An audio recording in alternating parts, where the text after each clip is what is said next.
Economia. E agora? Agora o mínimo existencial, que é 25% do seu rendimento, que faz com que você viva ali com o básico, pelo menos.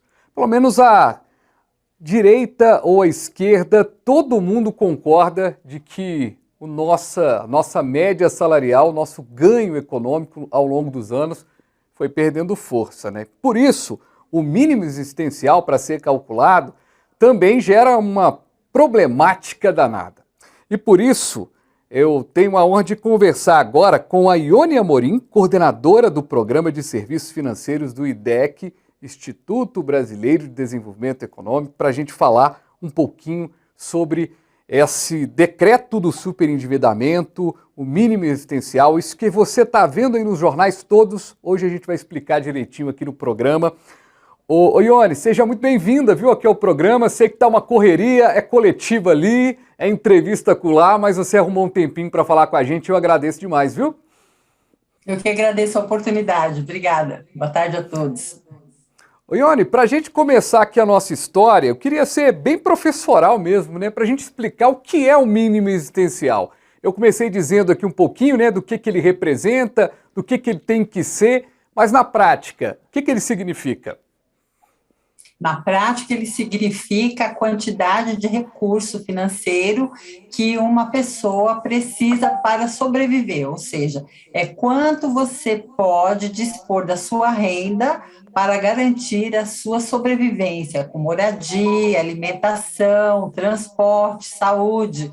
Então, esse é o objeto do mínimo existencial. Ele tem duas características, tá? Uma que é a jurídica, né, que é amparada na Constituição, que é garantia das condições mínimas de sobrevivência, que é esse conjunto de despesas que a gente tem mensalmente para garantir essa sobrevivência. E do ponto de vista econômico, é o recurso propriamente dito, né? Quanto que eu preciso para garantir a minha sobrevivência, ou seja, qual é o mínimo existencial que seria necessário para que essa condição seja suprida. Pois é, e aí a gente tem cálculos interessantes e por isso o IDEC tem se manifestado, né, exatamente contrário. Não só a questão, né, do decreto em si, né, do mínimo existencial, como a própria existência do mínimo existencial, né, Ione? Porque na prática, essa tarifa do mínimo existencial, a tarifa não é a palavra correta, mas o ponto, o norte do mínimo existencial, ele está equivocado porque a gente ficou atrasado em termos de valores, né? Ou seja, a gente está trabalhando em cima de um salário mínimo que tem uma defasagem histórica e hoje a gente poderia estar aí com um salário mínimo no mínimo de 8 vezes mais, não é isso? Exatamente. Então, essa condição, quando a gente fala, né, do mínimo existencial, ela está amparada dentro da renda mínima que deveria suprir essa condição, o que não é verdadeiro, né? Então, hoje, né, o DIEESE, ele faz ali o levantamento da cesta básica, das condições de moradia, e nos cálculos do DIEESE seria necessário hoje uma renda para suprir a necessidade básica de R$ 6.500, ou seja, umas 5 vezes o valor que o salário mínimo proporciona hoje, que é R$ 1.212. E a partir Uhum. deste salário, a gente tem aí agora, através desse decreto aprovado pelo governo, que a pessoa que tem dívidas e que vai procurar renegociar suas dívidas coletivamente, de acordo com o que foi aprovado na lei do superendividamento em 2021, ela vai poder reservar, quer dizer, terá que ser garantido o valor de R$ 303 com base no salário mínimo vigente hoje. Então, é esses 25% que a gente está se referindo. Então, é Uhum. uma medida extremamente contraditória, porque se nem o salário mínimo integral ele já não supre a necessidade básica de sobrevivência, estabelecer que 25% deste valor seja o suficiente para preservar as condições de sobrevivência e o restante possa ser objeto de renegociação dos contratos bancários, é, no mínimo, incoerência, né? Então, não é possível você promover para toda a sociedade uma Uhum. parcela da renda para a sobrevivência que hoje é inferior, inclusive, ao próprio benefício que o governo concede às pessoas que vivem em situações de vulnerabilidade econômica, né, em situação de Uhum. pobreza extrema, que hoje é em torno de R$ 400. Então, é uma medida muito polêmica e que não contribui para a exclusão desse consumidor da situação de endividamento. Pois é, e dentro disso, a gente tem aí o decreto, lembrando que o decreto ele foi assinado na semana retrasada, ou seja, a gente a contar 60 dias, então já passaram aí 10 dias, então a gente tem daqui 50 dias, a gente tem essa questão do mínimo existencial.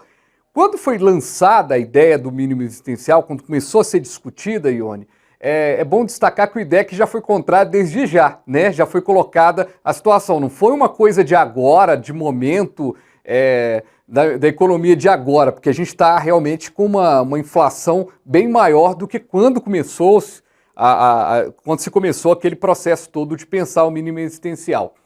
Mas partindo de um princípio de que o decreto chamado do decreto do superendividamento, e aí você está vendo aí na tela do canal Viver Brasil por que que a gente tem falado, a mídia tem destacado assim, o IDEC tem chamado assim de decreto do superendividamento. Por quê?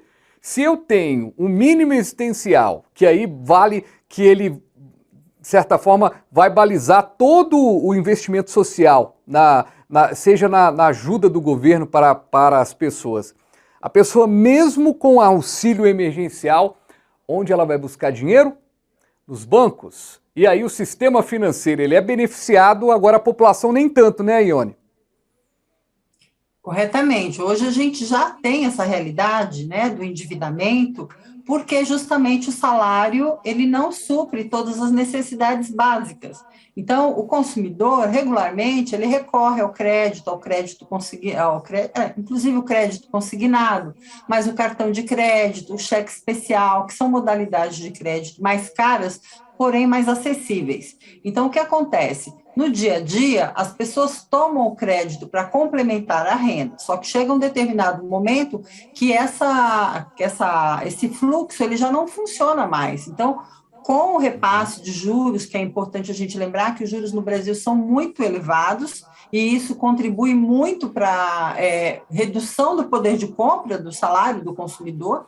Então, isso vai tornando um ciclo uma bola de neve. Então, é mais Uhum. crédito para cobrir aquilo que a renda não alcança. E aí, corrigida com juros, ele toma ainda mais uma parcela dessa renda. E aí chega nesse momento que a pessoa está numa situação de endividamento ou superendividamento, e para que ela possa minimamente reestruturar as suas condições de pagamento, ela precisa ser assistida coletivamente. E a partir do Uhum. momento que o governo define um decreto que vai dizer, olha, você só vai viver com 25%, os outros 75% continua sendo gerido pelo sistema bancário para renegociação de dívidas ou para concessão de novos créditos, é um pouco perpetuar a população numa condição de endividamento. É Uhum. extremamente perigoso, porque, obviamente, isso em algum momento vai estrangular a própria economia, com um grau de endividamento e transferência de renda para o sistema bancário. Uhum. Pois é, e esse sistema bancário também, que acaba sendo esses juros tão altos e tudo mais, e só lembrando, gente, que esse salário que a gente está colocando aqui, e aí mesmo que a gente colocasse, né, Ione, o salário mínimo ideal e o mínimo existencial, mesmo esses 25%, tem uma situação muito esquisita ali, que é de não considerar alguns serviços que são básicos também, né? Sim, com certeza, porque o consumidor, quando ele passa a utilizar esse crédito, veja bem, hoje quem tem um crédito imobiliário, ele não é objeto de renegociação desses acordos. Então, quando Uhum. você deixa o consumidor sem acesso a uma renda que cumpra a sua função de assistir o mínimo existencial, quando ela não contempla que algumas modalidades de crédito sejam contempladas nos acordos que são firmados, e que essa parcela tem que ser dedicada toda apenas àquelas modalidades que são assistidas, esse consumidor ele deixa de ter o recurso para garantir a questão mais essencial, que é a alimentação. Hoje nós estamos vivendo no país com 33 milhões de pessoas que estão em situação de fome, de insegurança Uhum. alimentar. Então, são serviços essenciais que estão, sim, de fato, deixando de ser cumpridos, ou mesmo dentro dos serviços de energia elétrica e água, que as pessoas não têm recurso para pagar, então atrasam as contas, tem os cortes, tem a vulnerabilidade ainda de ter a situação mais precarizada. É uma situação bastante delicada que nós vivemos atualmente, dentro desse quadro que o próprio sistema acabou viabilizando. Lembrando que não só o IDEC, mas várias entidades estão contrárias, né, Ione, esse mínimo existencial. A gente tem alguma perspectiva de ser discutido ainda? Porque teve um encontro no Congresso que dali teve uma sensação de que seria revisto o processo e tudo mais, acabou que não teve essa revisão.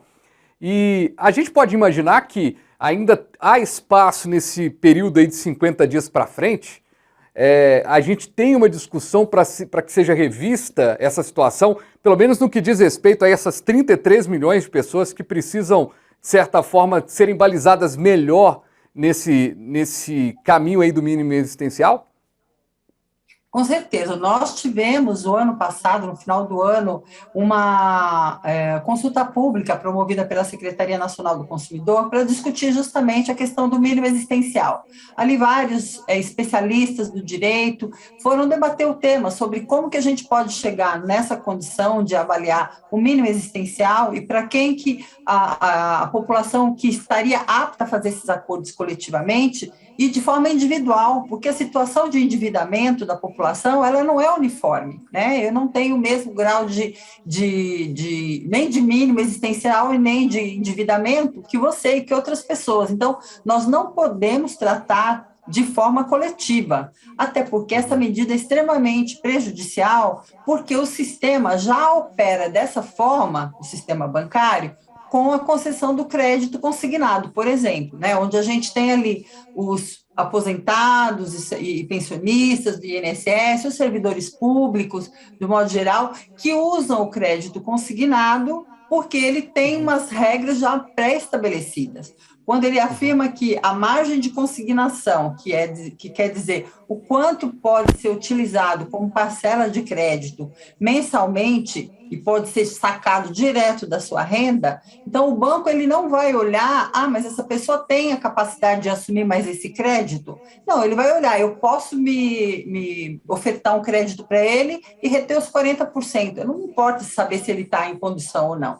Então, essa regra ela é muito perigosa, porque ela realmente desconsidera essa questão da individualidade das pessoas, da qualidade do crédito que será concedido e da condição de que a pessoa precisa usar o crédito, ele é bom, mas para a pessoa entrar e sair. Então, durante esse debate da consulta pública, nós apresentamos uma ideia que, na ocasião, era inicial, a gente ainda continua trabalhando nela, porque realmente você precisa ter as variáveis bastante estruturadas para que ela possa refletir o nível de comprometimento de renda individual da pessoa e, a partir do mínimo existencial, a gente chegar nas condições necessárias para acolher essa pessoa coletivamente e reestruturar suas dívidas conforme a lei que foi aprovada o ano passado, que é muito importante. Essa lei, ela levou 10 anos em discussão para ser aprovada. Na ocasião que ela foi proposta, lá em 2012, nós tínhamos o endividamento médio da população no patamar de 60%, e já era uma preocupação, por isso a gente deu início a esse debate, que era alterar o Código de Defesa do Consumidor para incluir o tratamento do superendividamento. Passado aí esses 10 anos, a gente tem hoje um grau de comprometimento das famílias com endividamento com 77%, ou seja, a gente aumentou 17 pontos percentuais, sobretudo nesses 2 últimos anos, aí piorado pela questão da pandemia, do cenário econômico que a gente atravessa. Então, é preciso fortalecer os instrumentos da lei recém-aprovada para que a gente possa ter uma lei que seja acolhedora, para que o tratamento do superendividamento seja feito de forma responsável, tanto pelas entidades que vão acolher, que vão tratar, pelo governo em conceder uma política que seja acessível, que permita a individualização da análise das pessoas, e pelo sistema financeiro, com a oferta do crédito responsável. Ô Ione, a gente vai para um breve intervalo. Na volta eu quero continuar abordando essa questão do superendividamento e também da gente falar sobre caminhos aí no que diz respeito à economia, do que a gente pode trazer também sobre o mínimo existencial. Breve intervalo, a gente volta aqui com Economia. E agora?